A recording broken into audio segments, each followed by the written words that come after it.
Olá a todos, bem-vindos ao Escolhe Portugal, comigo, Tim Vieira.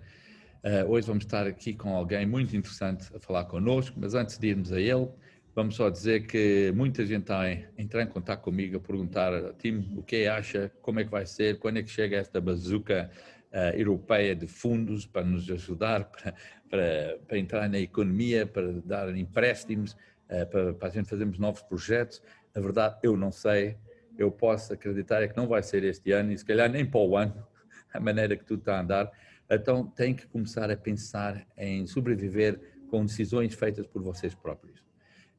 Isto eu digo mesmo do coração, eu sei que há muita gente que está a passar tempos difíceis, empresas, empregados, tudo que está a passar em tempos difíceis, vai haver muito desemprego, vai haver empresas a fecharem, não só pessoas doentes no lado da saúde, mas sim a economia vai sofrer. E é por isso que a gente vai ter que fazer decisões difíceis. Quem não aguenta tem que pensar hoje o que é o seu plano, como é que vai avançar para a frente. Quem aguenta hoje e começa a pensar como é que para o futuro vai crescer outra vez, quando o tempo chegar. Não pensam em entrar em muito mais dívidas, porque as dívidas podem ficar um sufoco enorme. Entram, se calhar, encontram capitais de pessoas que se calhar veem um bom negócio e que podem entrar com algum capital e ficar com algumas ações e ajudar o negócio a crescer ou sobreviver, mas têm que pensar em soluções, ok? Façam aquelas decisões difíceis. Agora, hoje vamos falar com o Gonçalo Rebelo de Almeida, administrador do grupo Vila Galé, que nós todos conhecemos. Começaram com o primeiro em 1988 no Algarve, foi o pai do Gonçalo, que era o Jorge Rebelo de Almeida, que começou. Hoje estão com 36 hotéis, 27 em Portugal, 9 no Brasil. Obviamente passaram um tempo super difícil durante esta crise da Covid. O turismo foi uma das indústrias mais afetadas e Portugal tem é dependente nessa área bastante, como sabemos. O grupo também, o Gonçalo está também envolvido na produção de vinho e azeite, então é um grande empreendedor. Vamos ouvir como é que ele sobreviveu até agora, qual é os planos para o futuro e como é que ele trabalha com as equipas, etc., para fazer isso tudo andar para a frente. Ok, conversa então com o Gonçalo. Então, como disse, hoje íamos estar com o Gonçalo e está aqui o Gonçalo já à nossa frente. Como veem, mais um jovem da minha idade, com cabelos brancos como eu. Mostra já que a gente somos os dois, estamos no mesmo stress levels. Eu vejo que também tem família ali atrás, então estamos também iguais aí. Então não sei se é das esposas ou do trabalho que estamos aqui com o cabelo branco, mas estamos iguais, Gonçalo. Fico contente de ver alguém que também com a minha idade tem cabelos brancos. Então, Gonçalo, para irmos ao assunto, é assim, eu já expliquei aqui no início que o vosso grupo começou em 1988, teu pai, vocês também não só têm os hotéis, também produzem azeite, também produzem vinho. Eu gostava de saber de ti, um minuto só, quem é o Gonçalo, e depois aí começamos com as perguntas. Muito bem.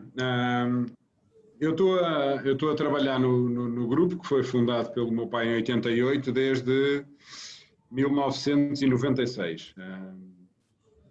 Partilho aqui a gestão de topo com o meu pai, ele continua a ser um presidente do grupo muito ativo, tem 71 anos, mas continua a trabalhar 14 horas por dia, ainda agora veio do Brasil, onde fez uma visita a todos os hotéis e, portanto, ele continua a ter uma grande energia e um grande dinamismo e, portanto, a acompanhar ainda muito a empresa e, portanto, é um prazer ainda continuar a poder aqui partilhar a gestão. A empresa efetivamente já tem alguma dimensão, com 36 hotéis em Portugal e no Brasil e, portanto, já é um barco relativamente grande.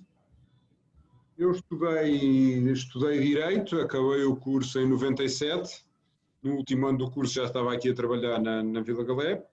Confesso que quando comecei achei que queria seguir só praticamente a área jurídica, porque eu gostei efetivamente da área jurídica, mas depois fui-me apaixonando por uma série de outros assuntos, quer do próprio turismo e da gestão hoteleira, mas em particular pelas áreas do marketing, das vendas, dos recursos humanos, e até das tecnologias de informação, que acaba por ser uma área que eu gosto muito de sistemas de informação, de bases de dados, de business intelligence, é uma área que gosto muito. Tenho 3 filhos, com idades com 9, 12 e 16. E como hobby principal, para além de ouvir música e filmes, tenho ténis que tinha jogado em miúdo, ténis dos 8 aos 18 anos, depois tive 20 anos parado e agora há 7 ou 8 anos atrás retomei a paixão da juventude e estou a jogar ténis outra vez, e alguns torneios e alguns campeonatos. Portanto, aqui de uma forma muito resumida, será isto. Boa, boa. Então, Gonçalo, olha, aí também, eu também com 3 filhos e comecei a jogar ténis de volta agora durante a Covid. Muito bom, muito bom. Não vou para nenhum torneio, eu posso garantir isso. Olha, mister, é assim, Gonçalo, a gente agora está num período muito diferente do que se calhar o mundo era um ano atrás. Um ano atrás eu acho que os planos de muitas empresas, incluindo a sua, era de expandir, era de só pensar em números que eram números estáveis de trás, de crescimento. Estávamos com uma indústria em Portugal no turismo muito forte e a mostrar sinais de continuarem a ser fortes. E depois veio esta doença da Covid, de um momento para o outro o mundo mudou. Como é que foi isso para ti? Quando tu, porque é uma daquelas lições, não é? Quando aconteceu e tu percebeste que ias começar a ter que fechar os hotéis e esperar, e como é que foi isso para ti? Não, vamos lá ver, confesso que fomos completamente apanhados de surpresa. Nós até somos uma empresa muito segura e eu diria até muito cautelosa, que pondera muitos riscos, tem sempre planos B.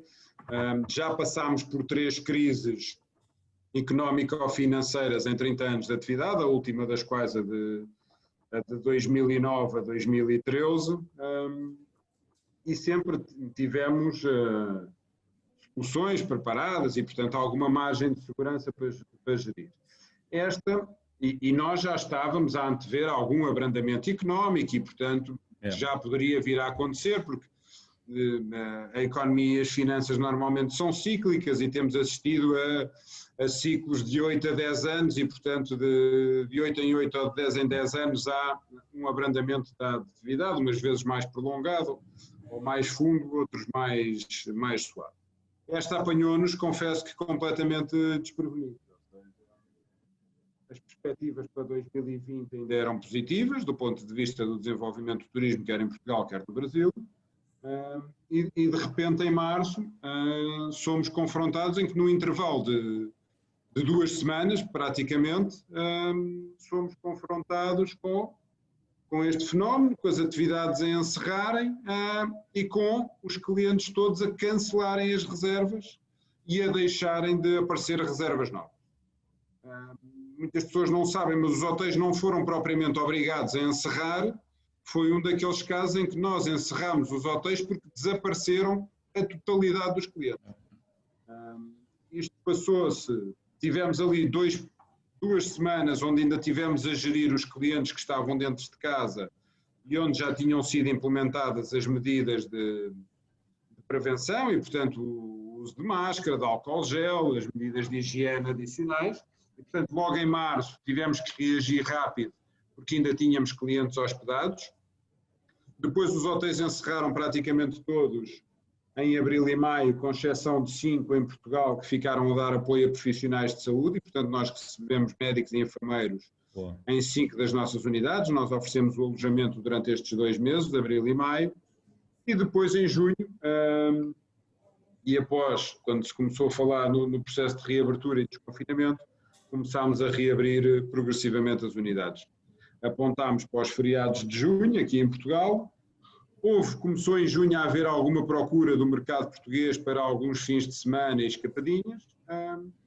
E ainda nessa altura estávamos em crer que ainda poderia haver aqui uma retoma ligeiramente mais rápida para o verão, coisa que não vai acontecer. Não vai acontecer por força dos mercados internacionais, não é? O mercado português até respondeu bastante bem, portanto nós estamos muito agradecidos aos nossos clientes portugueses que responderam bem às nossas unidades no mês de agosto, portanto no mês principal de férias dos portugueses. Alguns deles ainda se prolongam até ao meados de setembro. Mas as previsões daqui para a frente, com o início das aulas, o regresso ao trabalho, o fim das férias, obviamente que o mercado português não tem dimensão para encher nem a nossa oferta hoteleira toda, nem a oferta hoteleira instalada no país, porque nós não nos podemos esquecer que vivíamos num país que estava preparado para receber 17 milhões de habitantes adicionais, ou seja, o país tem 10 milhões de população, recebia em cima disso 17 milhões de pessoas. 17 milhões de pessoas que não estão a vir.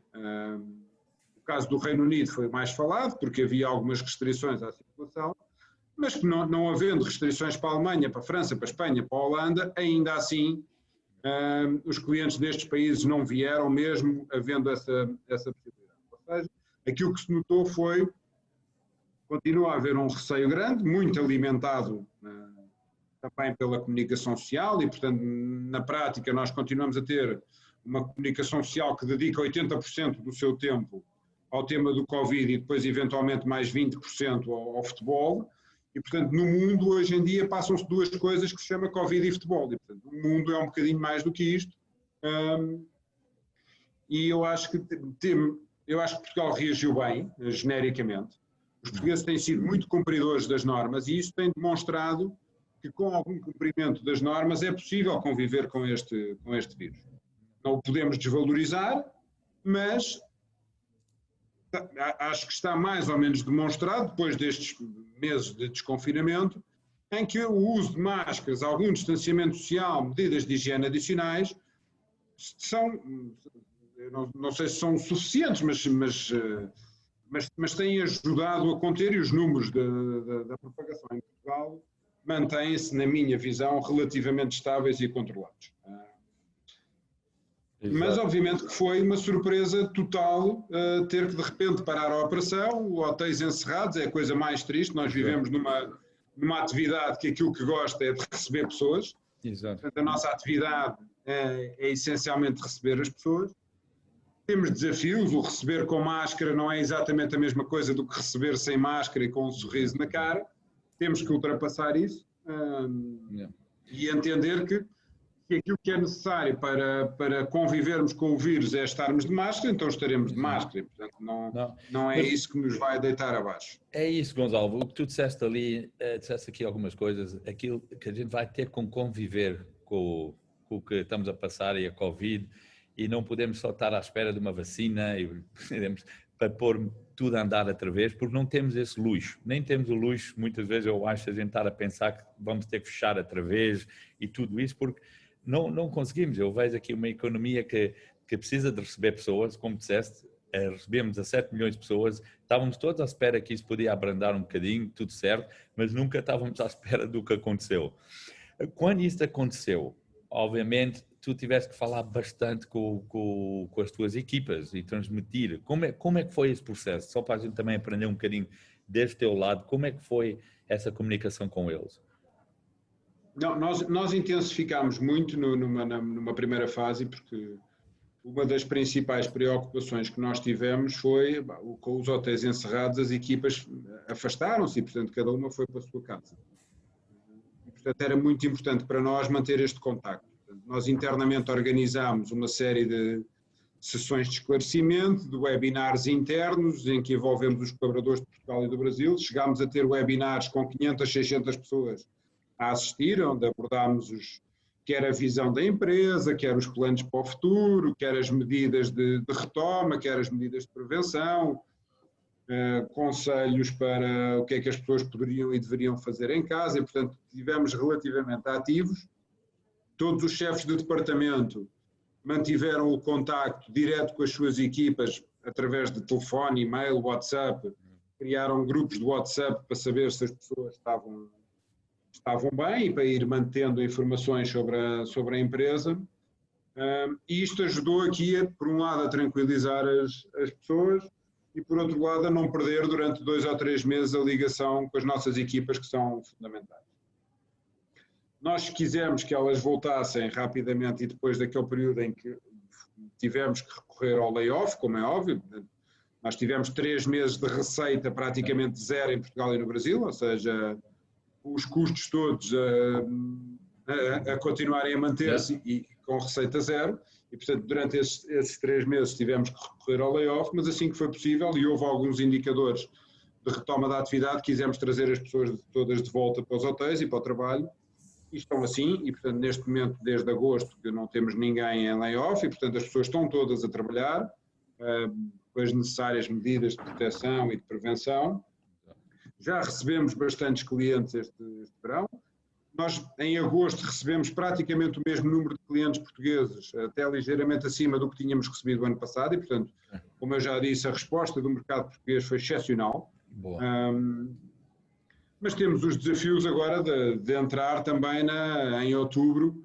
A particularidade do turismo é, em cima da pandemia, temos a sazonalidade normal, ou seja, já seria normal um abrandamento da atividade neste período. E, portanto, eu diria que as nossas previsões apontam para um regresso à atividade que só vai iniciar-se na Páscoa, verão do próximo ano. Portanto, vamos ter que aguentar agora aqui 6 ou 7 meses difíceis, para depois retomar a atividade, esperemos nós, no próximo ano, e ainda assim com limitações, ou seja, o próximo ano ainda não vai ser nem de perto nem de longe próximo do 2019, mas esperamos que já não seja tão dramático como foi este ano de 2020.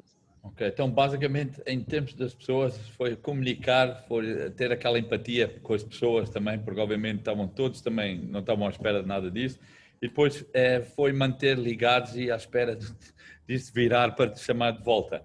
Agora, falaste também noutra coisa, que era a mídia, e aí eu também olho para o nosso mídia. E eu estava a passar o período na Zambujeira do Mar e se eu não ligava a televisão, nem sabia que estava tudo tão mal como estava nas notícias, né?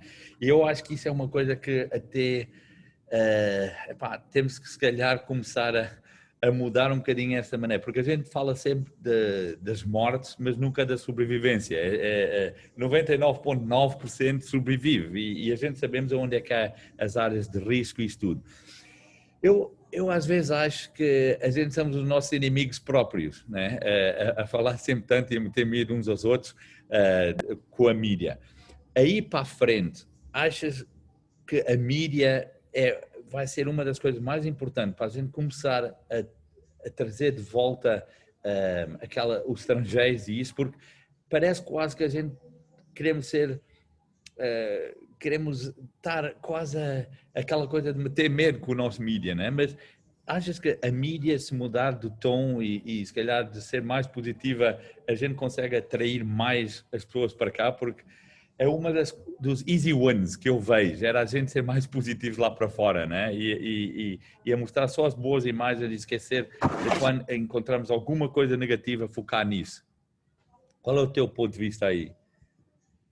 Não, vamos lá ver, aqui a mídia e em particular a televisão, mas não só a televisão, tem um papel muito importante. Porquê? Porque esta crise neste momento é muito uma crise de medo e de falta de confiança.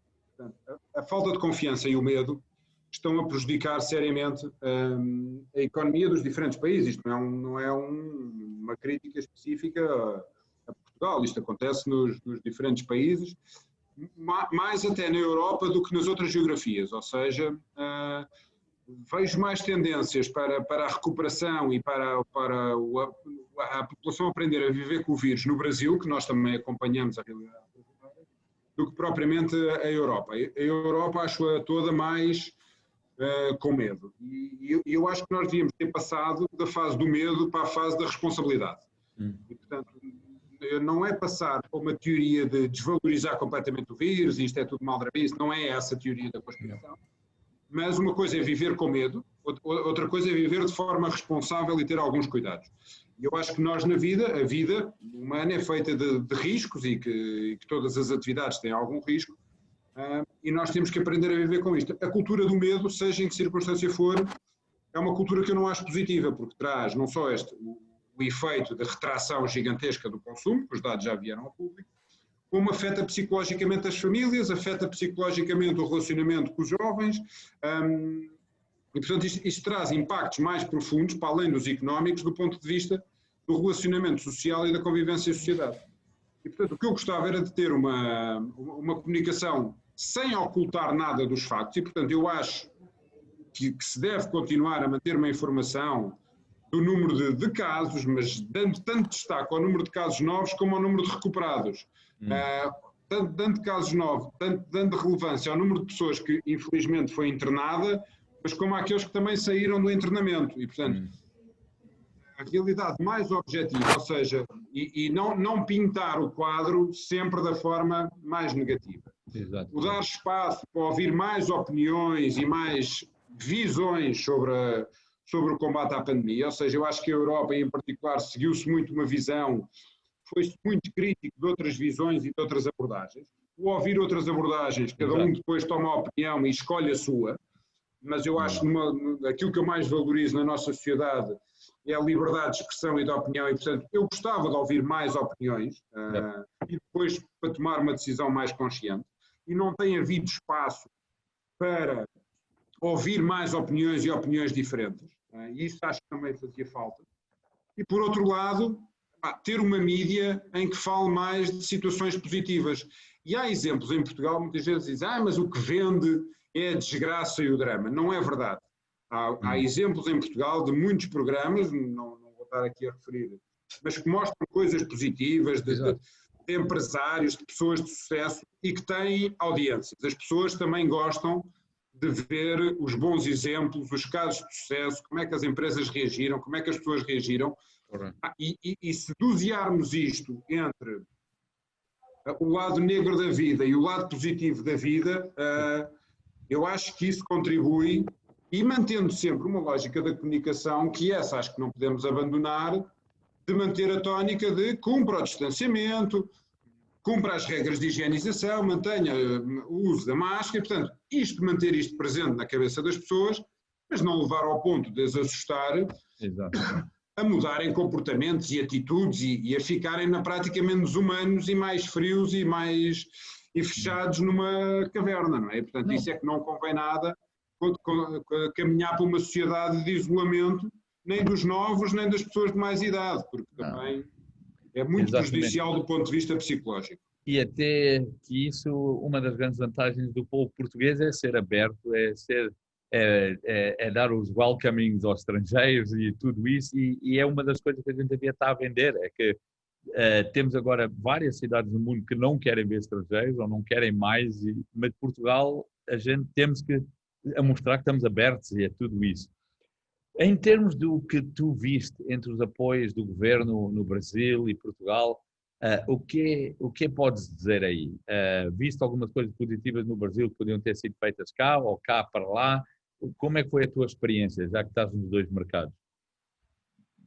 Eu acho que em Portugal o governo tomou medidas estruturadas, mais eficazes numa primeira fase e até de uma forma rápida. O que é que vai faltar agora, e portanto estamos na fase em de voltar a reavaliar, é todo o plano do governo assentava num conjunto de apoios limitados no tempo, com base numa previsão de que a durabilidade do vírus e da crise seria durante 2, 3 ou 4 meses e que a atividade retomaria gradualmente. E isso o que é que a realidade económica está a demonstrar? Essa curva pode ser verdade em alguns setores de atividade, não é verdade em todos os setores. E, portanto, eu acho que se vai ter que olhar setor de atividade a setor de atividade, porque esta pandemia tem impactos diferentes, afetou toda a economia de uma forma geral. Poucas são as empresas e os negócios que estão a crescer substancialmente, a não ser a venda de quem produz máscaras ou de quem produz álcool gel. Agora, é diferente eu ver reduzida e ter uma queda na atividade em 10% ou 15%, como há alguns setores que o têm, ou como acontece no setor do turismo, em que a queda vai ser entre 70% a 80% e, em alguns casos, até próximo dos 100%, como é o caso das empresas de organizações de eventos, de atividades de animação turística, que ainda vão ter quedas superiores. E, portanto, não é a mesma coisa eu ter um setor que a queda é de entre 80% a 100% e setores onde a queda foi de 15% ou 20%. Uma queda de 15% ou 20% é uma coisa, uma queda de 80% a 100% é outra coisa. E é preciso agora ser ágil e encontrar soluções de apoio aos diferentes setores que têm adaptadas na prática à capacidade de reação de cada um desses setores. E esse é que acho que é o passo que agora terá que ser dado, de perceber quais são os setores que não vão conseguir retomar e quais as razões e o que é que se pode fazer para os manter ativos, porque não interessa ao país criar desemprego, perder capacidade de oferta, porque o setor do turismo tem tudo e vai ter tudo para recuperar. O produto está cá, as pessoas estão cá, a gastronomia está cá, o clima está cá, as paisagens estão cá, o património cultural está cá. Portanto, nada disso, a Covid não estragou nada disso. A Covid não estragou. Do ponto de vista das pessoas é o que eu tenho mais medo. Que é o que a gente tinha melhor, era aquilo de não ter medo do estrangeiro. Exato. Das coisas que eu tenho mais receio é que este clima de medo e distanciamento afeta a nossa capacidade natural de bem receber os outros. E, portanto, quanto mais se prolongar este clima de medo e de isolamento, mais essa nossa capacidade pode ser afetada. Portanto, é o que eu tenho mais medo. Os edifícios, mais manutenção, menos manutenção, as coisas estão cá, o património está cá. Há aqui o manter, mas as coisas não se degradam. E, portanto, terá todas as condições, as pessoas não vão perder no mundo o desejo de viajar, e, portanto, foi das grandes conquistas do século passado, foi a liberdade de circulação, o querer conhecer as outras culturas e os outros povos. É a indústria que mais pode promover a paz e a compreensão do mundo, porque nós, quando viajamos e conhecemos a forma de pensar dos outros, e as culturas dos outros, mais capacidade temos de nos entendermos e de aceitar outras formas de viver e outras formas de pensar. Exato, eu acho que desenvolvemos isto, haverá tendência para haver menos conflitos. E, portanto, eu não queria perder esta vontade de conhecer outros povos, que na prática está aí com os portugueses desde o início, que sempre quisemos viajar e conhecer outros povos. E eu acho que esta indústria terá todas as condições, mas vai passar aqui por 2, 3 anos difíceis. É o que eu sinto, não é? Falar com pessoas diferentes, eu sinto que depois de viverem esse período da Covid, muitos saem, estão poucos a dizer, vou comprar um carro novo, ou estou à procura de uma coisa, de mais coisas materiais, mas viajar não. Viajar é uma das coisas que eles ainda dizem que querem fazer, e isso vai ser uma coisa mundial, que eu acredito. Se a gente abrir as portas e tivermos dispostos e, obviamente, com toda a segurança, tudo isso, a dizer os bem-vindas às pessoas, e quem fizer isso melhor, se Portugal fizer isso melhor que a Espanha, ou que a Itália, ou que a Grécia, vai ter, obviamente, um fluxo mais rápido para isso. E Portugal ainda, como sabemos, é 16%, ou que é do PIB, que é o turismo, tem que mesmo ser objetivo em ser parte disso e dizer que sim, 500 anos atrás fomos para o mundo, como estavas a dizer, mas agora, 500 anos depois, estamos a querer que o mundo venha a nós o mais rápido possível de volta, porque é mesmo super importante.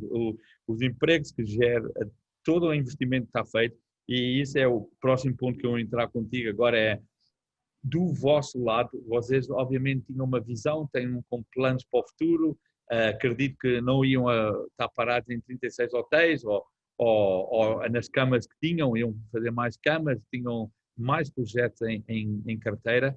Como é que agora vai ser a diferença aí para o futuro? Vocês acreditam que sim, querem agora só consolidar e não fazer muito mais, ou ainda têm planos onde veem que é importante continuar com esse plano? Nós, na prática, ainda não suspendemos nem desistimos de nada. Okay. Nós tivemos aqui uma coincidência temporal que foi, nós tínhamos 4 hotéis para abrir este ano e abrimos os 4. As obras estavam em curso, eles estavam praticamente prontos e, portanto, abrimos a Codelaria de Altera em março, depois em abril Serra da Estrela, depois o Douro em julho e agora mais recentemente São Paulo no Brasil a 20 de agosto. Eram tudo projetos que estavam em curso, foram todos concluídos, não suspendemos nenhuma obra, concluímos todos, mais um conjunto de remodelações. E temos agora 2 projetos que estão em carteira para o futuro, estão na fase de finalização do projeto, ainda não arrancaram as obras, que é nos Açores, em Ponta Delgada, e mais um resort no estado de Alagoas, no nordeste do Brasil, que também irá avançar. Estamos também ainda a negociar uma coisa no Brasil, o Palácio do Rio Branco, em Salvador, que também está em fase de negociações. Portanto, nós ainda não suspendemos nada. O que é que eu posso dizer? Estou ativamente à procura agora de novas oportunidades, como estaria eventualmente noutro cenário. Não estou ativamente à procura de novas oportunidades. Mas concluímos as que tínhamos, vamos desenvolver as que já estavam planeadas, a procura eventualmente de novas oportunidades. Até ao final do ano, confesso que não deverei ir para o mercado à procura de novas oportunidades, mas estou disponível ainda para as analisar e ver como evolui a situação, mas certamente a partir do próximo ano poderemos voltar. Portanto, não vamos arrumar as botas, não vamos desistir, o mundo não vai acabar. E nós ainda temos mais planos para crescer e para desenvolver mais hotéis. Temos que fazer agora aqui uma pausazinha. Boa, fico contente. Cá para seguir. Contente a ouvir isso. E olha, e todos esses sítios que abriste, Serra da Estrela, Doura, agora aí para o Açores, isso é espetacular. É mesmo os sítios que as pessoas vão querer ir. Então, olha, estás já à frente da onda em todos estes. Então, parabéns aí, Gonçalo. Como é que tu vês o mercado em total? Os hotéis mais pequenos, os hotéis de pessoas que não são um grupo como vocês, que têm esse capital e que estavam, se calhar até arriscaram bastante para conseguir abrir ou acreditavam que os números iam ser constantes, né? Aquilo que a gente falou no início. Como é que vês o que vai acontecer cá no mercado dos hotéis em Portugal? Vamos ver, vai atravessar aqui por um período difícil, não é? Porque aqui há alguns hotéis isolados em algumas zonas que vão continuando e que já dependiam essencialmente do mercado nacional. Esses até terão condições para continuar a operar. Contrariamente àquilo que aconteceu, as zonas neste momento mais afetadas acabam por ser Lisboa e Porto, que dependiam muito dos mercados internacionais. Por exemplo, uma região como o Alentejo, que já era maioritariamente procurada pelo mercado português, sentiu menos o impacto desta pandemia, porque os portugueses continuaram a ir para o Alentejo. Nós também já tínhamos desenvolvido 4 unidades no Alentejo, esta da Alter foi a 4ª, e o Alentejo terá sido menos impactado porque já era mais dependente do mercado nacional. As unidades nas zonas de Lisboa e do Porto vão sofrer um pouco. Agora, o nível vai depender de qual foi o nível de endividamento das empresas, quais são as responsabilidades financeiras que têm, quais são os encargos fixos, porque a retoma da procura ela vai ser lenta, não é? Lenta. E o nível de apoios do Estado que vão ter que existir. Vai ser difícil a indústria aguentar-se até ao verão do próximo ano sem apoios adicionais para além daqueles que foram anunciados. E os apoios, quando falas dos apoios, achas que vão aguentar só por serem empréstimos ou vai ter que haver dinheiro a fundos perdidos a entrar no turismo? Porque a gente olha para alguns projetos, já estavam com a corda no pescoço, como é que vão ter mais dívida? Está a perceber o que eu estou a dizer, Gonçalo? Achas que vai ter que haver um fundo que entra? Eu não acho que a questão das moratórias e dos créditos não é a solução ideal, porque eu na prática estou a adiar, eu estou a aumentar o endividamento ou estou a passar dívida que devia ter pago este ano a juntar à dívida que vou ter que pagar no próximo ano. E, portanto, eu estou a acumular mais dívida que eu vou ter que pagar num momento qualquer e, portanto, é uma solução que, num cenário de crise e de queda de 2 ou 3 meses, como inicialmente se esperou, podia ter resultado. Num cenário de continuado no tempo e com muitos meses sem receita, a solução não vai resolver.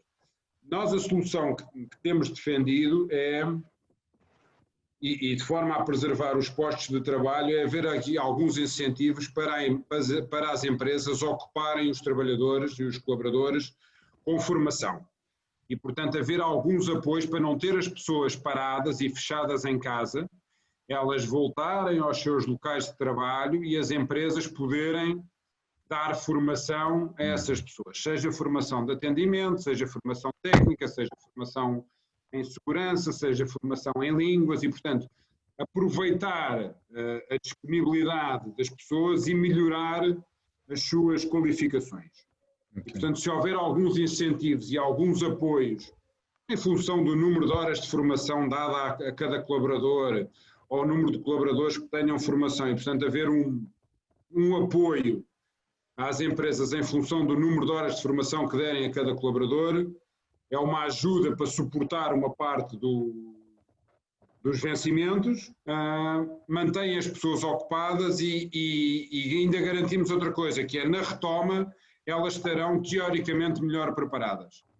E, portanto, então é mesmo isso, é a gente sair disto um bocado mais forte do que entramos, com mais capacidade, mas sim precisamos do governo não a vir só com os apoios em termos de financiamentos, mas sim eles vão ter que entrar e ajudar, porque essas empresas de outra maneira só vão ficar com a corda no pescoço ainda mais. Mas o caminho que defendo, mais do que modelos de layoff ou de subsídios de desemprego, eu não queria estar a pagar trazer as pessoas, para ter as pessoas sem fazer nada e fechadas em casa. Vai ter consequências psicológicas, as pessoas vão perder competências e terão dificuldade em retomar. Exato. Portanto, eu acho que o caminho é pagar para elas estarem ativas. E ativas, não havendo serviços a prestar a clientes, é estarem ativas a enriquecerem os seus conteúdos, sejam eles técnicos, comportamentais, linguísticos, culturais, o que quer que seja. Tudo o que eu consiga dar de conhecimento adicional, eu vou ter melhores pessoas, mais preparadas e habituadas a viver com isto. Portanto, o Estado faz um investimento, mas faz um investimento para criar pessoas mais produtivas e com mais capacidades, em vez de fazer um investimento para ter pessoas paradas em casa. Porque ele terá sempre que o fazer, seja através de subsídio de desemprego, seja através de apoios sociais, seja através de apoios ao layoff. Portanto, eu prefiro trocar isso tudo por apoios à manutenção no trabalho. O governo está a ouvir, porque é verdade, é o que estás a dizer, a gente temos que investir nas pessoas, às vezes o que a gente esquecemos, mas para ficar mais forte e preparado, porque como disseste, não vamos morrer todos, isso vai continuar, as coisas vão voltar a Portugal, vai continuar a ser um dos sítios que as pessoas querem vir e passar tempo, tem tudo aqui, até se calhar agora então, temos condições ainda melhores agora que muitos outros sítios, com tudo o que passou.